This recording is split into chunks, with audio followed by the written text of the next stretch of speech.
Escrevam nos comentários de onde vocês são. Não se esqueçam de se inscrever e dar like. Quando o pescador Joaquim da Silva despertou pela 4ª vez consecutiva com os gritos do vizinho, ele entendeu. Algo não estava certo com aquela noite.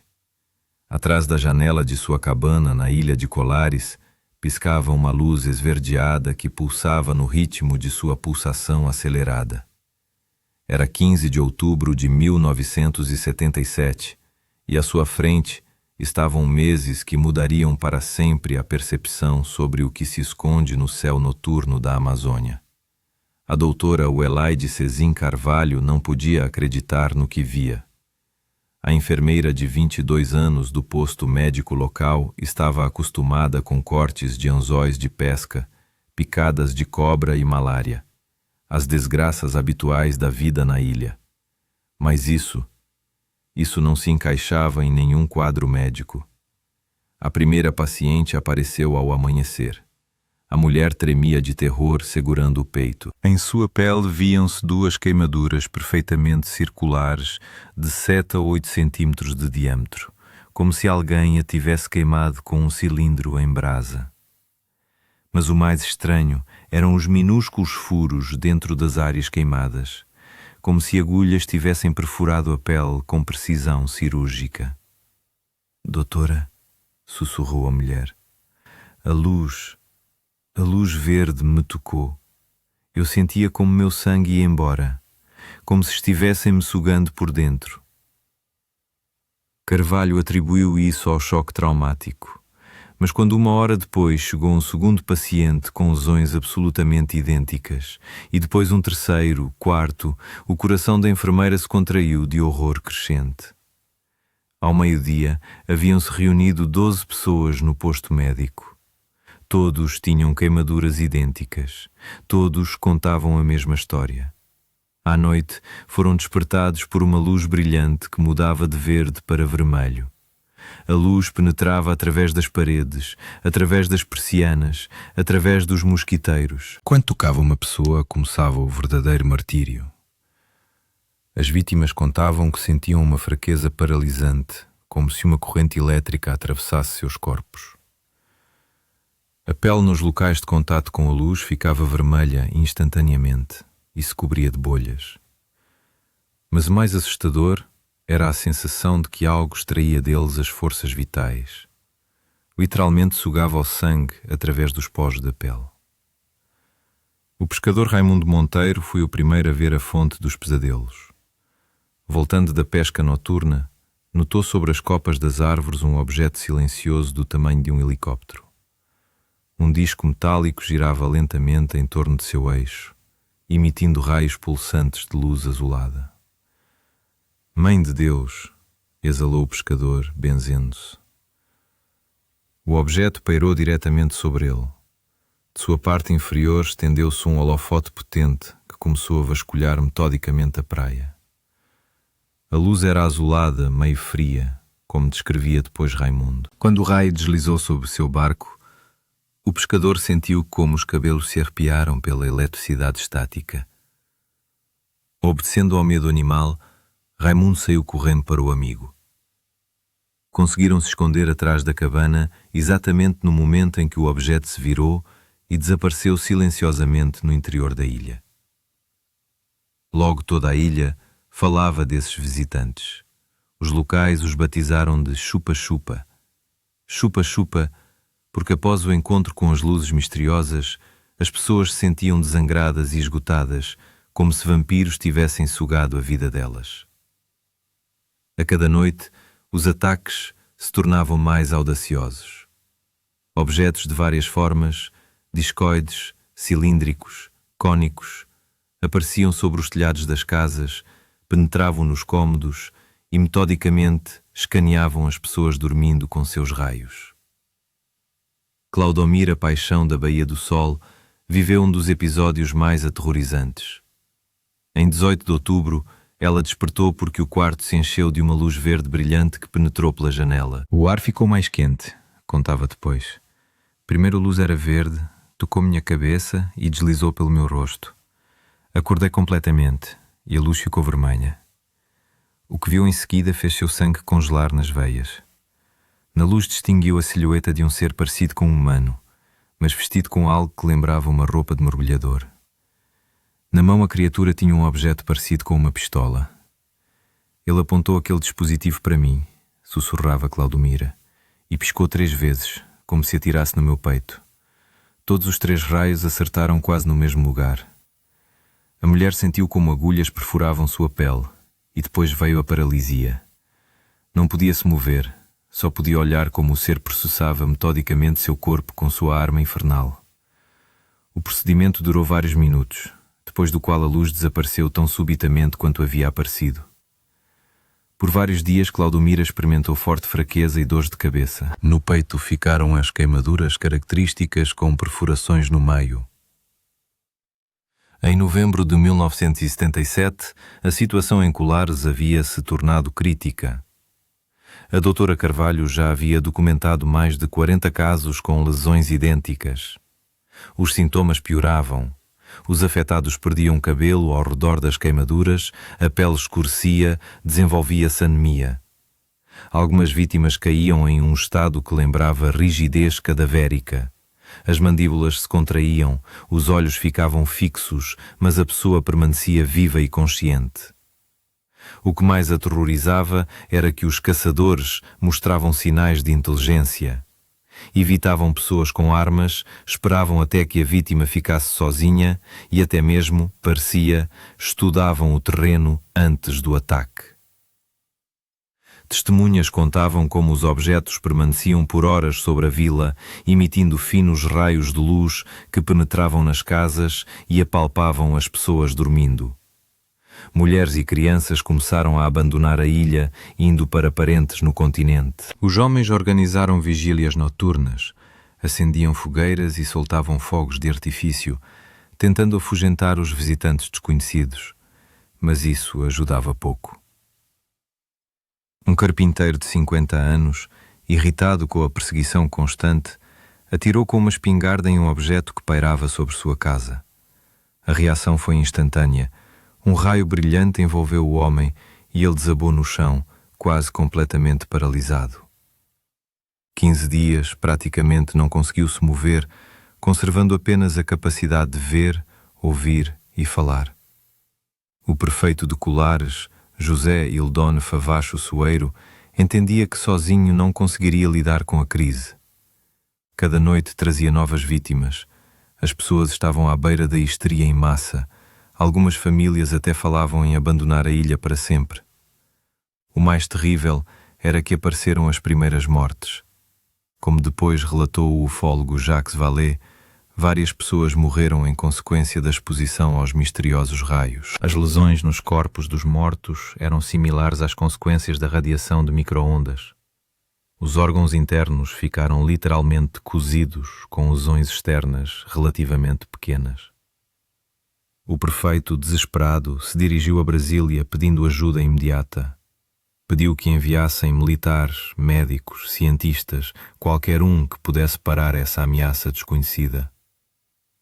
Em 1º de novembro de 1977, chegou à ilha uma equipe militar liderada pelo capitão Irangê Bolívar Soares Nogueira de Holanda Lima. O oficial de 40 anos recebeu a ordem de realizar uma investigação secreta sob o nome código Operação Prato. A equipe consistia de 5 sargentos de inteligência, especialistas em fotografia e filmagem, assim como pessoal médico. Trouxeram consigo o equipamento mais moderno: telescópios, câmaras com teleobjetivas, radares e aparelhos para a análise de radiação. Inicialmente, o capitão Holanda estava cético. Pensava que enfrentaria uma histeria em massa, possivelmente causada por algum fenómeno natural, raios globulares, aurora boreal ou comportamento inusual de animais. Mas a primeira noite de plantão mudou sua opinião para sempre.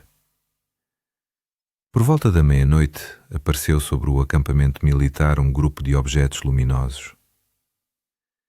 Moviam-se não como aviões ou helicópteros, silenciosamente, com paradas instantâneas e curvas bruscas em ângulo reto.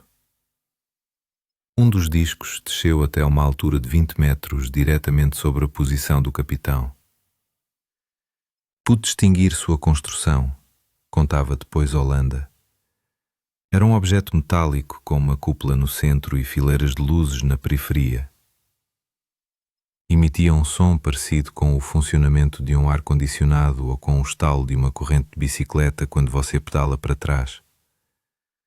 O que mais chocou o capitão, na cúpula transparente viu silhuetas de pequenos seres humanoides de não mais que 1,5 metro de altura, como se observassem os humanos, estudando suas reações. Durante os 4 meses da Operação Prato, os militares registraram mais de 300 casos de atividade OVNI. Realizaram entrevistas com 500 testemunhas, fizeram 500 fotografias e filmaram 16 horas de película. A parte médica da investigação se mostrou particularmente alarmante. A doutora Carvalho forneceu aos militares documentação detalhada de cada afetado. As análises de sangue mostravam uma diminuição inexplicável no número de glóbulos vermelhos, como se realmente tirassem sangue das pessoas. Em muitos desenvolveu-se anemia de origem desconhecida. As queimaduras tinham uma característica peculiar.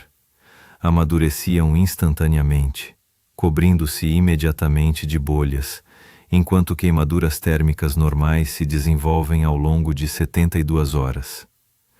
As perfurações no centro das queimaduras eram tão regulares que pareciam feitas com um instrumento cirúrgico. O sargento Flávio Costa, responsável pela maioria dos relatórios, coletou depoimentos que gelavam o sangue. Pescadores contavam como os objetos mergulhavam nas águas da Baía do Marajó e desapareciam sob a superfície. Às vezes, sob a água via-se um brilho azulado se movendo lentamente ao longo do fundo. Uma noite, quando eu dormia, os sargentos me acordaram, lembrava o capitão Holanda. Disseram que acabaram de fotografar um disco voador que mergulhou na água ao lado de um barco de pesca. Os depoimentos mais aterrorizantes se referiam a contatos com seres. Na Baía do Sol, os militares ouviram sobre um casal cósmico que atirou em uma mulher com uma pistola de luz, deixando-a inconsciente por vários minutos.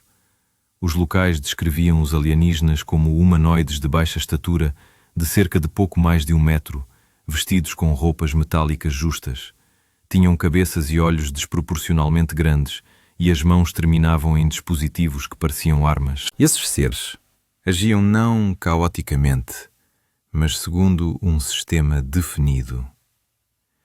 Escaneavam o território em faixas, como em fotografia aérea, cobrindo metodicamente toda a região, desde Maranhão até Colares, depois Marajó, Montelegre, Santarém e Manaus. Parecia que tinham um cronograma, notava o capitão Holanda.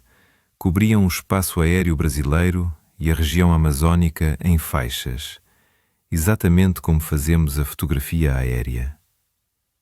O que particularmente frustrava os investigadores, os objetos pareciam brincar com eles. Quando os militares instalavam câmaras fotográficas, os OVNIs apareciam precisamente nos locais onde não eram esperados. Quando moviam o equipamento para lá, os objetos se transferiam para outro lugar. Acho que esses objetos montavam um espetáculo para nós, admitia o capitão Holanda. Uma vez, um objeto desceu até uma altura de 20 metros, diretamente em frente à posição militar. Holanda pôde examiná-lo em detalhes e tirar várias fotos. Mas quando revelaram o filme, descobriram uma estranheza. Em alguns quadros os objetos não eram visíveis, só podiam ser distinguidos nos negativos. O mais inquietante era que os OVNIs mostravam clara agressão em relação àqueles que tentavam resistir a eles. Qualquer tentativa de atirar no objeto ou dirigir um holofote para ele provocava uma reação imediata e brutal. Conforme a operação continuava, os militares começaram a notar efeitos estranhos sobre si mesmos. Vários sargentos desenvolveram sintomas similares ao mal da radiação: náuseas, tonturas, perda temporária de cabelo. O capitão Holanda falava de sentir fadiga constante e ansiedade. O sargento Costa foi quem mais sofreu. Em seu antebraço esquerdo apareceu um endurecimento estranho que considerava um implante. Costa afirmava que esse dispositivo havia sido colocado em seu corpo durante um dos contatos próximos com OVNIs. O equipamento eletrónico frequentemente falhava na presença dos objetos. Radioestações emitiam interferências. Bússolas giravam como loucas e baterias se descarregavam em minutos. Em vários casos, a eletricidade se cortou completamente em toda a localidade, exatamente como havia acontecido no Forte Itaipu 20 anos antes. Em março de 1978, a atividade OVNI começou a diminuir. Os objetos apareciam com menos frequência e os ataques a civis praticamente cessaram. O comando da Força Aérea Brasileira decidiu encerrar a Operação Prato. A conclusão oficial declarou que não foram descobertos fenómenos incomuns. Todos os materiais da investigação, um relatório de 2.000 páginas, 500 fotografias, 16 horas de película, foram classificados por 23 anos. O capitão Holanda recebeu a ordem de esquecer o ocorrido e nunca falar dos resultados da operação. Mas o que havia visto mudou para sempre sua visão do mundo. Por muitos anos, Holanda guardou silêncio, subiu até coronel, mas as lembranças obsessivas de Colares não lhe davam paz. E é sábia. Em algum lugar do universo existe uma inteligência superior à humana. E essa inteligência nem sempre é amigável. Em agosto de 1997, 20 anos depois dos eventos, Holanda finalmente decidiu quebrar o voto de silêncio. Deu uma entrevista detalhada aos ufólogos Ademar José Gever e Marco António Pati para a revista UFO Magazine. Na entrevista, o coronel contou a verdade sobre o que aconteceu em Colares. Confirmou que os objetos eram reais, que os seres neles também eram reais e que realmente coletavam materiais, incluindo sangue e tecidos de corpos humanos. Os seres cósmicos que os locais chamavam de chupa-chupa não atacavam as pessoas, explicava Holanda. Eles coletavam materiais. Cobriam o espaço aéreo brasileiro em faixas, como fazemos na fotografia aérea. Começaram no Maranhão, depois Colares, Marajó, Montalegre, Santarém, Manaus, cobrindo toda a região, como se tivessem um cronograma. Holanda também relatou o seu próprio encontro com um alienígena, que ocorreu já após o fim da operação. Segundo suas palavras, um ser de 1,5 metros de altura, em roupa metálica, se aproximou por trás, o abraçou e disse em português perfeito com sotaque metálico: "Calma, não vamos te machucar." Após esse contato, em Holanda, apareceu um implante no antebraço esquerdo, um pequeno endurecimento que era visível a olho nu, mas não aparecia em radiografias. 3 meses após a entrevista, em novembro de 1997, o coronel Uirangi Holanda foi encontrado morto em sua casa em Cabedelo. Causa oficial da morte: suicídio por enforcamento com o cinto de um roupão. Mas as circunstâncias de sua morte geraram muitas perguntas. Por que um militar experiente, que havia chegado a coronel, decidiu se suicidar precisamente agora? Por que esperou 20 anos para contar a verdade e depois morreu imediatamente? Teóricos da conspiração apontaram detalhes estranhos. O bilhete de suicídio estava escrito com a mão esquerda, embora Holanda fosse destro. No corpo encontraram vestígios de uma substância similar ao pentotal sódico. A família afirmava que o coronel não tinha motivos para suicídio. A morte de Holanda se tornou outro mistério na história de Colares. Foi assassinado por aqueles que queriam manter o segredo? Ou realmente foi suicídio de um homem que não conseguia viver com o que sabia? Logo após a morte de Holanda, Morreu também o sargento Flávio Costa, o mesmo que elaborava a maioria dos relatórios da Operação Prato. Oficialmente morreu de derrame, mas seu filho Fernando contou outra versão. Segundo Fernando, o pai acordou uma manhã em profunda depressão e nunca mais foi o mesmo. Definhava lentamente, como se algo sugasse a vida dele, exatamente como acontecia com as vítimas de chupa-chupa 20 anos antes. Costa afirmava que tinha um implante alienígena na coxa que controlava suas funções vitais. Antes de morrer, disse ao filho que sua missão estava completa e agora podia morrer. A autópsia não revelou implantes, mas a família insistia que Flávio não morreu de causas naturais. A história de Colares não terminou em 1978. No período de 2013 a 2016, comunidades indígenas no estado do Acre relataram encontros surpreendentemente similares aos eventos de Colares. Os mesmos tipos de objetos, os mesmos raios prejudiciais de luz, o mesmo terror. Em um caso, um habitante de uma aldeia indígena atirou com uma espingarda em um aparelho que descia. A reação foi imediata. O homem foi hospitalizado com queimaduras graves e sinais de exposição à radiação. Isso significava que os chupa-chupa não haviam desaparecido, simplesmente continuaram seu trabalho em outros lugares, longe dos olhos curiosos da civilização. A Amazônia é enorme e em suas profundezas há milhares de comunidades isoladas que podem se tornar vítimas de caçadores desconhecidos. Em 2005, após longa pressão por parte dos ufólogos, as autoridades brasileiras desclassificaram parcialmente os materiais da Operação Prato. Os documentos publicados confirmaram a realidade dos eventos em Colares, mas muitos detalhes-chave permaneceram classificados.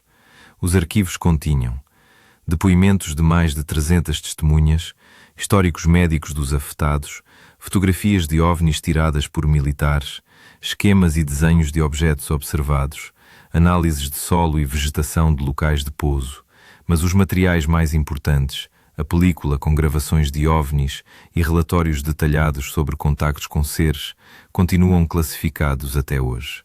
A doutora Carvalho continuou estudando as consequências do impacto de chupa-chupa no organismo humano por muitos anos após o fim dos eventos. Suas pesquisas revelaram padrões alarmantes.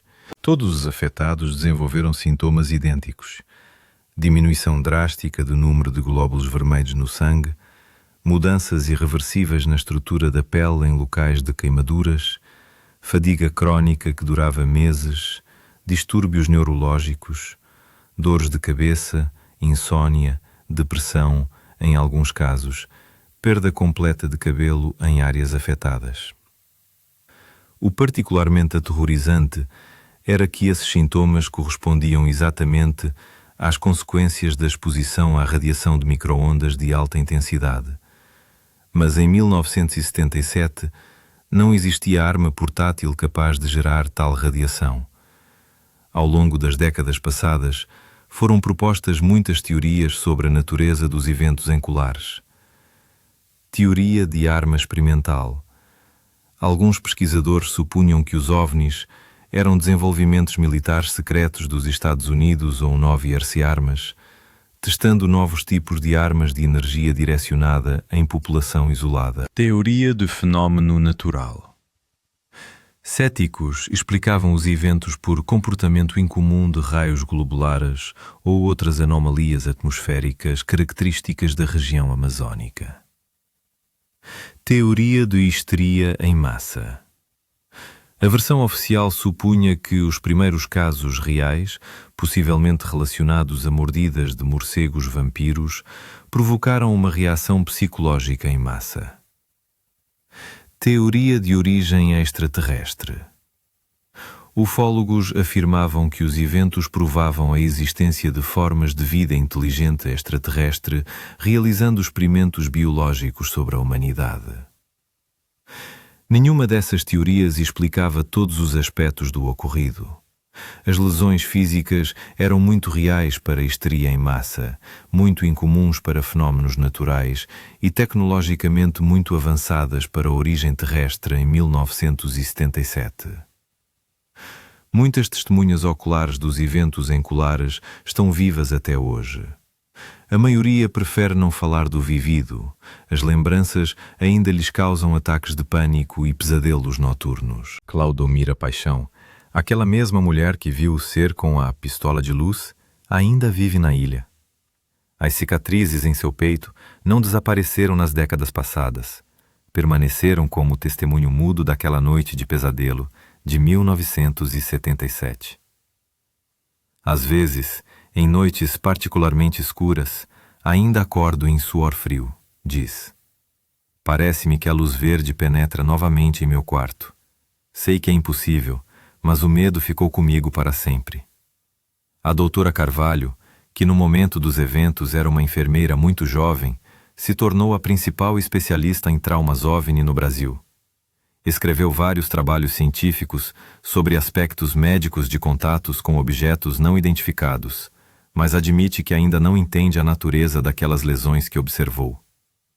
Em mais de 40 anos de prática médica, não encontrei nada similar, diz. Aquelas queimaduras não se pareciam com térmicas, químicas ou por radiação. Eram algo diferente. Os eventos em Colares deixaram uma marca profunda na memória coletiva do Brasil. A ilha se tornou um local de peregrinação para ufólogos de todo o mundo e os locais ainda olham com receio para o céu noturno. No centro da ilha foi instalado um pequeno memorial às vítimas de chupa-chupa. Em uma placa metálica estão gravados os nomes de 2 pessoas que oficialmente morreram durante os ataques e uma lista de 35 afetados cujas lesões foram documentadas por médicos militares. Mas os locais sabem que o número real de vítimas foi muito maior. Muitas famílias preferiram não se dirigir às autoridades, temendo serem consideradas loucas. Outros simplesmente desapareceram naquele terrível outono de 1977, foram para a selva e nunca voltaram. Na década de 2010, uma nova geração de pesquisadores começou a estudar os arquivos da Operação Prato, usando tecnologias modernas. O processamento digital de fotografias antigas revelou detalhes que não eram visíveis em 1977. Em várias fotos tiradas por militares, distinguem-se claramente elementos estruturais de OVNIs, protuberâncias, antenas, escotilhas. Em uma fotografia tirada na Ilha Mosqueiro, vêem-se silhuetas na cúpula transparente do objeto. Pesquisas geofísicas de locais de supostos pousos de OVNIs revelaram mudanças anómalas na estrutura do solo e conteúdo de microelementos que não podem ser explicadas por processos naturais. Mas a descoberta mais inquietante foi feita ao analisar dados médicos. Revelou-se que nos descendentes de afetados por chupa-chupa apresentam-se significativamente mais frequentemente anomalias genéticas e doenças oncológicas. Isso pode testemunhar que o impacto dos OVNIs causava mutações ao nível celular. Os pesquisadores descobriram que os eventos em Colares não foram um caso isolado. Ataques OVNI similares com a aplicação de raios direcionados de luz foram registrados em todo o mundo. 1957, Forte Itaipu, Brasil, 2 soldados receberam queimaduras de OVNI. 1964, Novo México, Estados Unidos, o policial Loni Zamora observou o pouso de OVNI e seres perto dele. 1967, Falcon Lake, Canadá, Stephen Michalak recebeu queimaduras de OVNI em forma de grade característica. 1980, Rendlesham Forest, Grã-Bretanha, militares da Força Aérea dos Estados Unidos relataram impacto de radiação de OVNI. Todos esses casos uniam características comuns: raios direcionados de luz que deixavam queimaduras de forma geometricamente correta, efeitos de radiação, paralisia temporária de testemunhas. Criava-se a impressão de que alguma força extraterrestre durante décadas realizava experimentos sistemáticos sobre a humanidade, estudando nossa fisiologia e psicologia. A mais provável parece a teoria que propôs o próprio capitão Holanda em sua última entrevista. Em sua opinião, os extraterrestres não atacavam as pessoas no sentido habitual da palavra. Realizavam uma operação em grande escala de coleta de espécimes biológicos. A metodicidade com que os OVNIs cobriam o território, seu interesse em sangue e tecidos humanos, o uso de instrumentos médicos, tudo isso indicava pesquisa científica, não agressão militar. Possivelmente os representantes de civilização extraterrestre estudavam a humanidade, preparando-se para contacto mais amplo, ou criavam um banco de DNA humano para seus próprios fins, ou talvez tentassem entender como o impacto de suas tecnologias afeta a biosfera terrestre. Em qualquer caso, os habitantes de Kular se tornaram participantes involuntários de um experimento grandioso cuja natureza ainda não entendemos. Por que o governo brasileiro classificou os materiais da Operação Prato por um quarto de século? Porque mesmo hoje uma parte significativa dos documentos permanece inacessível para estudo. Existem várias versões. Primeira, as autoridades temiam um pânico em massa que poderia abranger o país ao tornar públicos os fatos sobre ações hostis de extraterrestres. Segunda, o Brasil estava preocupado com a reação dos Estados Unidos, que poderiam exigir a transferência de todos os materiais sobre OVNIs para serviços especiais americanos. Terceira, a mais sombria, o governo concluiu algum acordo com os extraterrestres, permitindo-lhes continuar experimentos em troca de conhecimentos tecnológicos. A favor da última versão, fala o fato de que, após 1978, a atividade OVNI no Brasil não cessou, mas apenas se tornou mais oculta. Os relatos sobre sequestros de pessoas, procedimentos médicos estranhos e implantes continuam chegando de regiões remotas da Amazônia. Enquanto as autoridades brasileiras tentavam abafar o incidente, chegou a Colares o jornalista americano Bob Pratt do National Enquirer. Repórter experiente que havia trabalhado na imprensa por mais de 40 anos, planejava realizar uma investigação padrão de discos voadores para o tabloide. O que descobriu mudou toda a sua vida. Durante 18 anos de trabalho no Brasil, Pratt investigou mais de 200 casos de contatos OVNI, entrevistou mais de 1.700 testemunhas. Mas nada o preparou para o que ouviu dos habitantes de Colares. Não eram histórias usuais sobre avistamentos OVNI, escreveu depois. Aqui as pessoas temiam por sua vida. Estavam convencidas de que esses objetos tentavam matá-las. Um dos casos mais aterrorizantes documentados por Pratt foi o sequestro de José Benedito Bogeia. Em 10 de julho de 1977, por volta da 1 da manhã, o fazendeiro de 52 anos caminhava por uma estrada de cascalho em direção ao ponto de ônibus na cidade de Pinheiro. Na mão direita carregava uma lanterna nova. Subitamente apareceu no céu uma luz verde azulada brilhante. Bogeia tentou fugir, mas o objeto o perseguiu por cerca de 200 metros e depois pairou sobre os arbustos diretamente à sua frente, mal tocando o solo. Do OVNI saiu um raio cegante que atingiu o fazendeiro no rosto. Bogeia perdeu a consciência. Quando acordou, encontrou-se em um quarto estranho que nunca havia visto antes. Ao seu redor, moviam-se pequenos seres ocupados com alguns afazeres. Depois, vários deles o agarraram e o levaram para outro lugar. A próxima coisa de que se lembrava era estar deitado no chão a 8 quilómetros do local onde o OVNI o havia alcançado. Bogeia mal conseguiu chegar em casa. O lado direito de seu corpo estava completamente paralisado. Braço, perna, rins, coluna vertebral. A dor era tão forte que pensou que estava morrendo. 8 dias não conseguiu comer.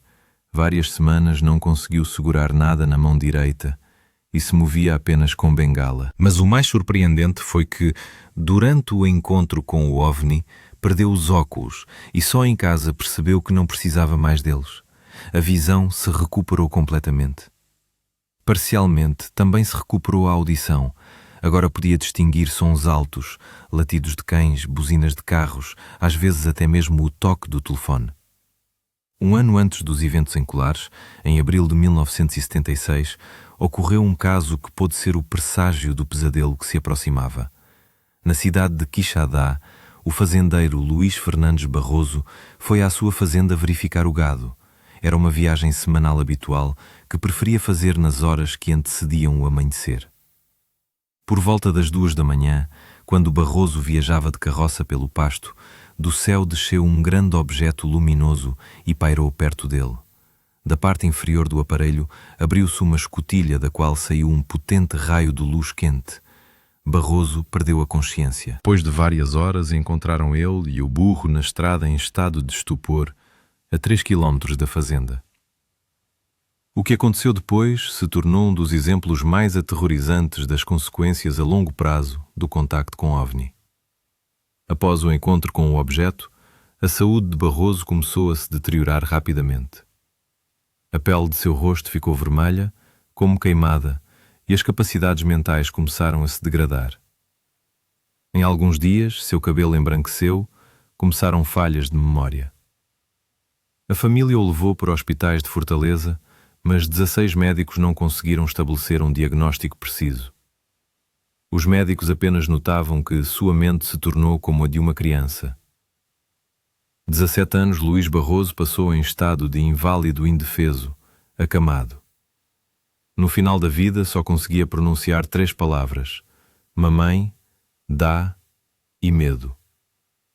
Em 1993, morreu de pneumonia. O mais estranho era que, com todos os transtornos mentais, sua pele parecia incomumente jovem, como crescida novamente, como dizia seu filho Francisco Leonardo. Entre os casos documentados pelos militares estava também o episódio com uma mulher grávida que perdeu o bebê após a exposição ao raio OVNI. Em 29 de outubro de 1977, Benedito Campos e sua esposa grávida de 17 anos, Sílvia Mara, descansavam em redes em sua casa em Tapiapanema. Por volta das 6 da tarde, notaram um objeto oval prateado que emitia um raio esverdeado dirigido diretamente ao seu quarto. Por curiosidade, os esposos se aproximaram da janela e, precisamente nesse momento, o raio irrompeu na casa e atingiu Sílvia, introduzindo-a em estado de estupor. Benedito tentou proteger a esposa e movê-la, mas ela caiu no chão desmaiada. Mas o pior foi o que aconteceu depois. Entraram na casa 2 seres com um objeto dourado, parecido com uma lanterna que usaram para escanear todas as aberturas da casa. Sílvia jazia inconsciente, e suas veias incharam tanto pela exposição ao raio que pareciam sobressair do corpo. Só a intervenção do vizinho José do Nascimento Sobral, que chegou correndo com uma espingarda, obrigou os seres a abandonar a casa. Levaram os esposos à clínica, onde passaram 3 dias sob observação médica. Os médicos conseguiram prevenir o aborto de Sílvia, mas Benedito esteve vários dias em estado de profunda depressão, suas funções motoras se alteraram e chorava frequentemente. O pessoal médico da clínica guardou silêncio sobre o ocorrido. Na manhã de 31 de outubro, apareceu no hospital um homem muito alto e loiro e exigiu que ninguém contasse o que havia acontecido. A família de Sílvia, ao saber disso, se dirigiu à polícia, mas as autoridades declararam sua impotência contra a luz vampiro. Não apenas humanos se tornavam vítimas de chupa-chupa. Os militares registraram vários casos de morte de animais. Um cão morreu depois que um OVNI dirigiu para ele um raio de luz em resposta aos seus latidos. Outros animais, vacas, cavalos, cabras, após a irradiação, se tornavam apáticos, recusavam comida e frequentemente morriam depois de vários dias. O burro de Barroso também sofreu pela exposição ao OVNI. Após o encontro com o objeto, o animal esteve vários dias em estupor e se movia com dificuldade.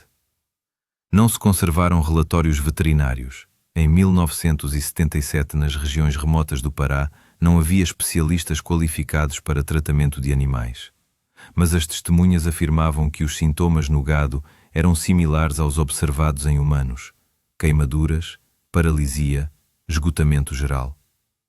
Analisando os depoimentos coletados, os pesquisadores identificaram vários tipos de OVNI que atuavam na região.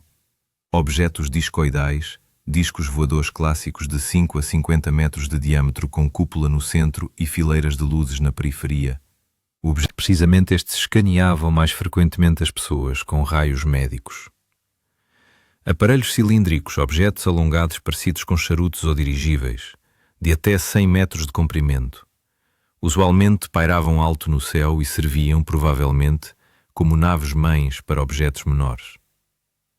Objetos esféricos, esferas luminosas de vários tamanhos, desde uma bola de futebol até um automóvel. Os mais agressivos de todos os tipos de OVNI, precisamente estes perseguiam as pessoas e infligiam as lesões mais sérias. Aparelhos triangulares, encontravam-se com menos frequência que outros, mas causavam impressão particularmente forte nas testemunhas, devido a seus enormes tamanhos e silêncio absoluto. Todos os tipos de objetos compartilhavam uma coisa: a capacidade de emitir raios direcionados de luz de várias cores: verde, vermelho, azul, branco. Precisamente esses raios prejudicavam pessoas e animais. Durante o pico dos eventos em Colares, ocorreu um incidente curioso, mas revelador. Em 1978, o ornitólogo brasileiro Helmut Sick, que estudava ninhos de pássaros nas árvores, foi detido pela polícia a pedido dos locais. Os ilhéus notaram que o cientista dirigia binóculos para as copas das árvores e decidiram que ele guiava os OVNIs para alvos, transmitindo-lhes informações sobre locais para pouso. Assustadas pelos constantes ataques, as pessoas estavam prontas a suspeitar de colaboração com extraterrestres qualquer um que se comportasse incomumente. Sick teve que ser colocado sob proteção para sua própria segurança. Os residentes enfurecidos poderiam fazer justiça com as próprias mãos. Vários jornalistas brasileiros que chegaram a Colares para cobrir os eventos se tornaram eles mesmos testemunhas de atividade OVNI. Repórteres do jornal O Estado do Pará passaram 41 dias na ilha e fotografaram vários objetos. Por conselho de um conhecido que trabalhava com militares, pintaram no capô de seu carro listras vermelhas, pretas, brancas. As mesmas cores foram observadas em alguns OVNIs.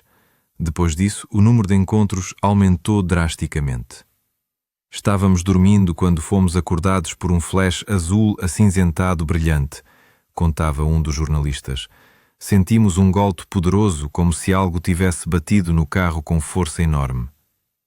As fotografias tiradas pelos repórteres se tornaram algumas das primeiras imagens de OVNI publicadas na imprensa brasileira, embora logo a redação tenha recebido uma recomendação dos militares para não desenvolver o tema OVNI. O sargento Santos, participante da Operação Prato, deixou registros detalhados do que a equipe viu. Uma noite em Colares, vimos algo como uma enorme banheira de aproximadamente 1,5 metro de diâmetro a uns 80 metros de nós. O sargento Nascimento tirou fotografias. A luz era tão brilhante que doíam os olhos. Em outra ocasião, observaram uma luz estranha que desceu muito baixo. Pulsava vermelho por baixo, quase violeta, e branco por cima. Pensamos que ia pousar, mas subiu bruscamente. Era parecido com um coração com uma pequena cúpula em cima. Sem sons. Simplesmente se elevou com velocidade absolutamente incrível e desapareceu no espaço. O sargento Costa, em seus relatórios, descrevia o estado psicológico da população local. Os habitantes de Colares vivem em estado de histeria coletiva. Estão aterrorizados pelo aparecimento de luzes misteriosas de origem desconhecida. Não dormem, não pescam. A população vive em estado de terror. Às vezes se escuta um grito de medo e imediatamente se espalha a notícia de que o aparelho atacou fulano e cicrano. No entanto, os próprios militares se viram obrigados a reconhecer a realidade do fenómeno. O pescador Rosio Oliveira contava: os militares nos diziam que os OVNIs não são perigosos, não tenham medo. Todos estavam alterados e eles tentavam acalmar as pessoas. Diziam que era só um pequeno aparelho voador com raio laser. E as pessoas se paralisam, mas não tiram sangue delas. Mas as testemunhas conheciam a verdade. O sangue realmente era tirado. Durante o período de 4 meses, a Operação Prato documentou mais de 300 casos de avistamentos OVNI, mais de 200 observações próprias por militares, 35 casos confirmados de impacto físico em pessoas, 2 mortes oficialmente confirmadas, dezenas de casos de paralisia temporária, 500 fotografias de OVNI, 16 horas de película, mais de 2.000 páginas de relatórios e depoimentos. Segundo dados não oficiais, os afetados foram muito mais, até 400 pessoas, como afirmavam alguns pesquisadores. Muitas famílias preferiram não se dirigir às autoridades, temendo serem consideradas loucas. A doutora Carvalho, que foi testemunha dos eventos em Colares no início de sua carreira médica, hoje trabalha em um dos maiores hospitais de Belém. Durante as décadas passadas, encontrou-se várias vezes com pacientes cujos sintomas lembravam traumas de chupa-chupa. Vêm do interior profundo, conta. Dizem que viram luzes estranhas no céu e depois acordaram com queimaduras. Fazemos exames, mas não conseguimos explicar nada. As autoridades locais nos pedem para não levantar alarme. Em sua opinião, o fenómeno chupa-chupa não desapareceu para lugar nenhum. Simplesmente se tornou mais cauteloso, evitando assentamentos grandes e se concentrando em comunidades isoladas, onde há menor probabilidade de atrair atenção da mídia e autoridades. A Amazónia é enorme, diz a doutora Carvalho. Em suas profundezas vivem milhares de pessoas que podem se tornar vítimas desses seres. E nem mesmo saberemos disso. Passaram-se quase meio século desde os eventos em Colares, mas o mistério permanece sem solução. Quem eram esses seres? De onde vieram? Com que propósito realizaram seus experimentos dolorosos sobre humanos? A ciência oficial continua negando a realidade do fenómeno OVNI, atribuindo tudo a alucinações em massa e anomalias naturais. mas a quantidade de depoimentos, fotografias, documentos médicos e relatórios militares torna tal explicação cada vez menos convincente. Os eventos em Colares provam que a humanidade não está sozinha no universo. E que nossos vizinhos nem sempre são amigáveis. Talvez nos estudem como espécimes biológicos em um laboratório gigante chamado Terra. Ou talvez se preparem para algo maior. A cada noite, sobre as extensas planícies da Amazónia, piscam centenas de luzes. A maioria delas são estrelas, aviões, reflexos de fogueiras em aldeias indígenas. Mas algumas se movem não como deveriam se mover os objetos terrestres. Pairam sobre cabanas de pescadores, deslizam silenciosamente entre árvores, emitem finos raios de luz que penetram através de paredes e escaneiam pessoas dormindo. E às vezes, muito raramente, esses raios tocam pele humana, deixando depois queimaduras redondas com perfurações no meio. Os locais sabem. Os chupa-chupa voltaram. Nunca foram embora. Simplesmente se tornaram mais cautelosos. E em aldeias remotas às margens do Amazonas, as mães ainda deitam as crianças com as palavras: "Não olhe para o céu se vir luz verde. Feche os olhos e finja-se-te morto. Talvez não te notem." Porque nas selvas do Brasil sabem, os predadores mais terríveis não vêm da floresta, vêm das estrelas. Obrigado por escutarem. Se gostaram desta história, inscrevam-se em nosso canal para não perder as novas. Escrevam nos comentários se acreditam em OVNIs. Talvez vocês mesmos tenham visto algo